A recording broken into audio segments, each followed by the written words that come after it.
الحمد لله الحمد لله الذي جعل الجنة جزاء من كان حجه مبرورا أشهد أن لا إله إلا الله وحده لا شريك له وأشهد أن محمدا عبده ورسوله شهادة عبد لقي ربه مغفورا اللهم صل على سيدنا محمد سيد المرسلين وعلى آله وأصحابه وسلم تسليما كثيرا أما بعد فيا أيها الناس اتقوا ربكم واشكروه على ما أنعم به عليكم قال الله تعالى أعوذ بالله من الشيطان الرجيم بسم الله الرحمن الرحيم يا أيها الذين آمنوا اتقوا الله حق تقاته ولا تموتن إلا وأنتم مسلمون Ma'asyiral muslimin rahimakumullah. Puji serta syukur kita haturkan kepada Allah Sang Maha Pemberi Petunjuk atas hidayah inayahnya lah pada hari ini diringankan kaki kita, diringankan seluruh anggota tubuh kita untuk datang ke masjid yang mulia ini dalam rangka melaksanakan salah satu perintah yang diwajibkan kepada kaum muslimin, yaitulah melaksanakan solat Jumat. Salawat dan salam semoga selalu tercurahkan kepada Nabi yang agung, Nabi yang membawa risalah kebenaran, Nabi yang membuka jalan menuju cita-cita yang sama-sama kita harapkan, yakni bahagia di dunia dan bahagia di akhirat. Ma'asyiral muslimin, sidang Jumat yang berbahagia, marilah kita berusaha dengan harta yang ada, dengan umur yang tersisa, untuk meningkatkan kualitas dan kuantitas ketakwaan kita kepada Allah Subhanahu wa taala. Karena hanya dengan takwalah kita akan memperoleh surga. Takwa dalam arti kata seluruh perintah Allah yang wajib maupun yang sunnah kita berusaha melaksanakannya, dan seluruh larangan Allah kita berusaha untuk menjauhinya. Ma'asyiral muslimin rahimakumullah. Pada hari ini kita sudah berada di bulan Zulhijjah. Bulan Zulhijjah adalah salah satu bulan yang mulia. Di dalam kemuliaannya terdapat ibadah yang pahalanya melebihi dari ibadah di bulan lainnya. Dan di dalam Al-Quran Allah juga sering bersumpah berkaitan dengan bulan Zulhijjah. Allah bersumpah dengan dua kalimat, wal fajri walayalin ashr, demi fajar dan demi 10 malam. Jika Allah sudah bersumpah terhadap sesuatu, berarti sesuatu itu sangatlah mulia. Yang pertama, Allah bersumpah demi fajar. Ada apa dengan fajar? Ternyata di balik Allah bersumpah demi fajar ada sesuatu yang sangat berkah, ada sesuatu yang sangat istimewa. Yang kita kenal ibadah di waktu fajar adalah melaksanakan solat tahajud dan berdoa. Berdoa di siang hari, berdoa di waktu lainnya akan berbeda dibandingkan doa yang dilantunkan, yang diucapkan, yang dikumandangkan ketika fajar.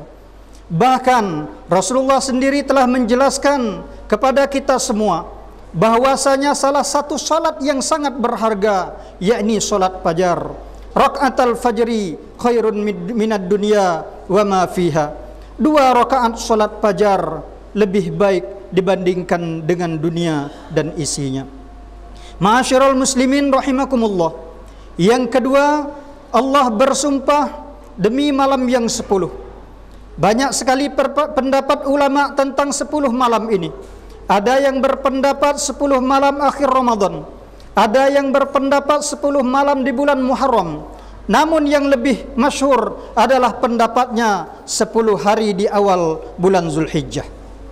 Ma'asyiral muslimin rahimakumullah. Keistimewaan bulan Zulhijjah dimulai dari awal hingga dilaksanakannya ibadah solat Idul Adha dan diteruskan dengan hari tasyrik.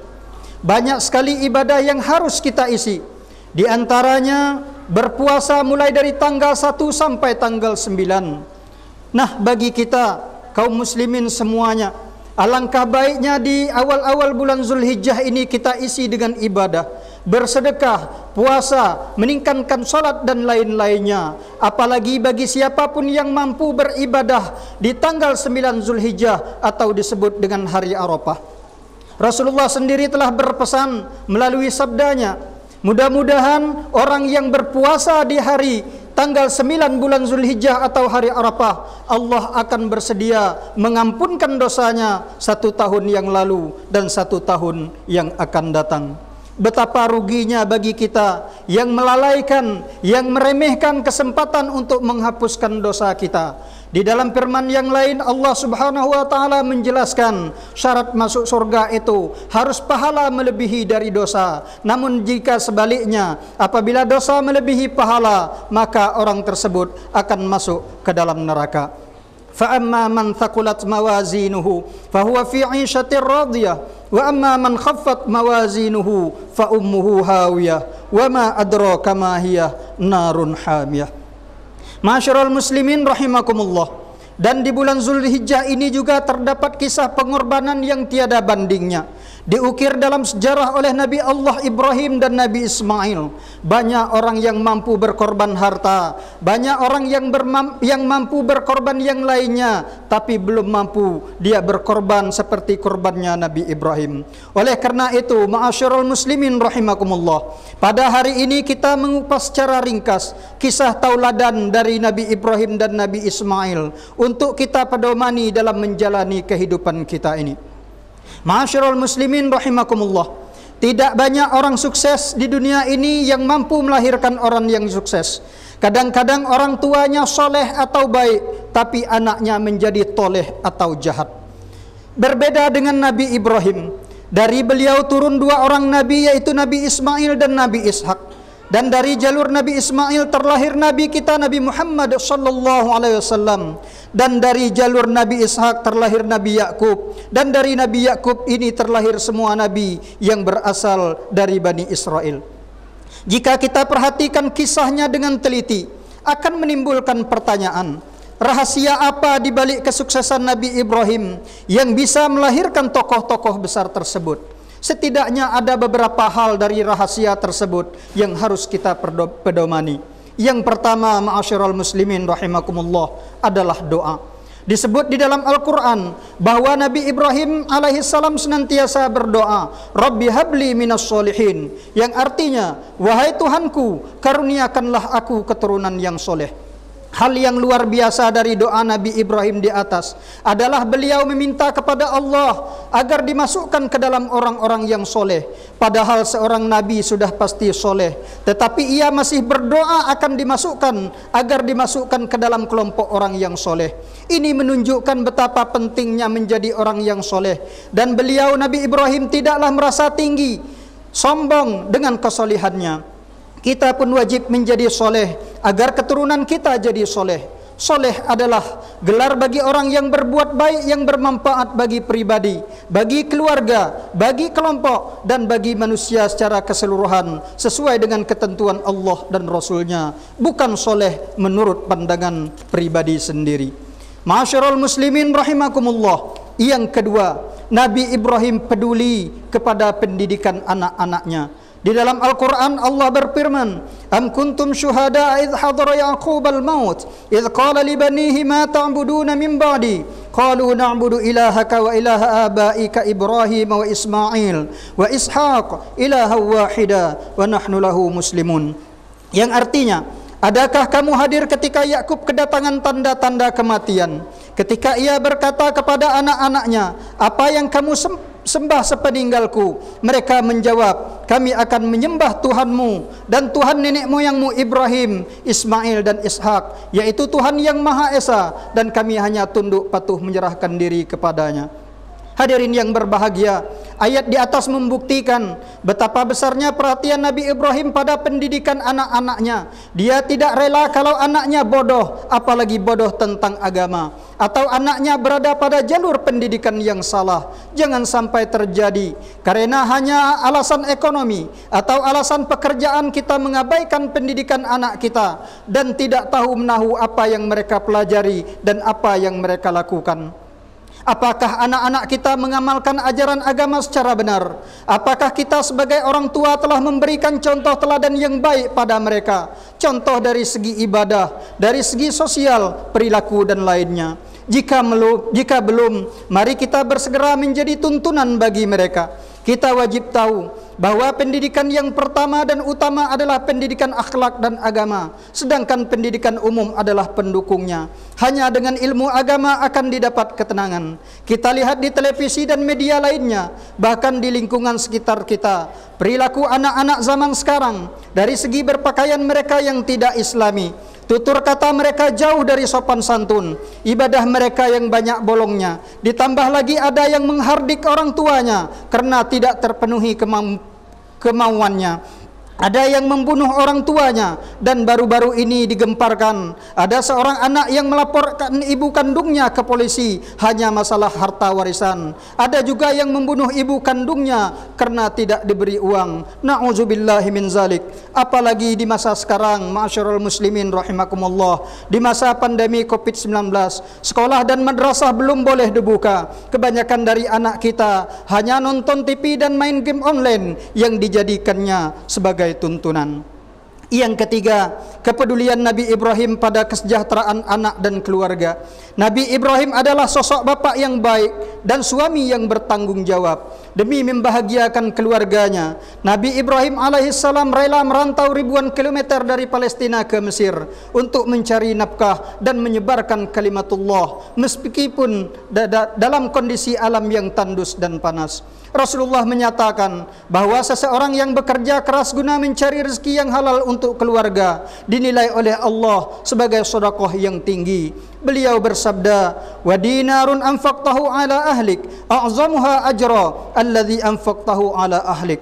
1 dinar dari harta yang engkau nafkahkan untuk keluargamu merupakan pahala yang paling besar di sisi Allah. Jemaah yang dimuliakan Allah, oleh karena itu, jangan sampai permasalahan ekonomi, orang merampok, orang mencuri, orang menipu, korupsi dan lainnya. Kita harus memikirkan masa depan mereka. Dalam Al-Quran Allah menjelaskan, وَلْيَخْشَى الَّذِينَ لَوْ تَرَكُوا مِنْ خَلْفِهِمْ ذُرِّيَّةً ضِعَافًا خَافُوا عَلَيْهِمْ فَلْيَتَّقُوا اللَّهَ وَلْيَقُولُوا قَوْلًا سَدِيدًا.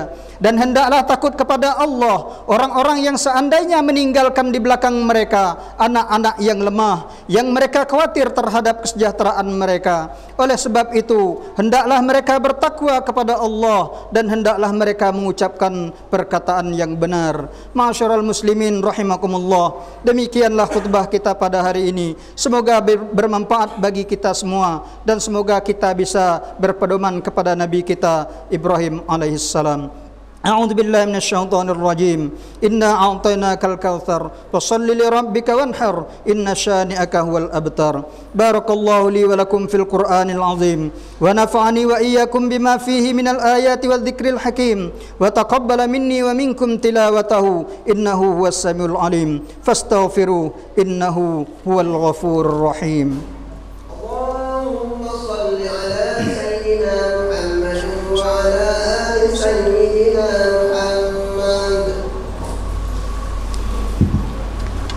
Alhamdulillah ala ihsanihi wa syukru lahu ala taufiqihi wa amtinanihi. Asyhadu an la ilaha illallah wahdahu la syarika lah wa asyhadu anna sayyidana Muhammadan abduhu wa rasuluh ad-da'i ila ridwanih. Allahumma salli ala sayyidina Muhammad wa ala alihi wa ashabihi wa sallama tasliman katsira. Amma ba'du fa ya ayyuhan nas ittaqullaha fima amar wa antahu amma naha واعلموا أن الله أمركم بأمر بدأ فيه بنفسه وثنى بملائكته المسبحة بقدسه وقال تعالى إن الله وملائكته يصلون على النبي يا أيها الذين آمنوا صلوا عليه وسلموا تسليما اللهم صل على سيدنا محمد وعلى آل سيدنا محمد وعلى أنبيائك ورسلك وملائكتك المقربين وارض اللهم عن الخلفاء الراشدين أبي بكر وعمر وعثمان وعلي وعن بقية الصحابة والتابعين وتابع التابعين لهم بإحسان إلى يوم الدين وارض عنا معهم برحمتك يا أرحم الراحمين اللهم اغفر للمؤمنين والمؤمنات والمسلمين والمسلمات الأحياء منهم والأموات إنك سميع قريب مجيب الدعوات يا قاضي الحاجات اللهم أرنا الحق حقا وارزقنا اتباعه وأرنا الباطل باطلا وارزقنا اجتنابه اللهم آتي أنفسنا تقواها وزكها وأنت خير من زكاها ربنا آتنا في الدنيا حسنة وفي الآخرة حسنة وقنا عذاب النار عباد الله إن الله يأمر بالعدل والإحسان وإيتاء ذي القربى وينهى عن الفحشاء والمنكر والبغي يعظكم لعلكم تذكرون فاذكروا الله العظيم يذكركم واشكروه على نعمه يزدكم ولذكر الله أكبر والله يعلم ما تصنعون أقيموا الصلاة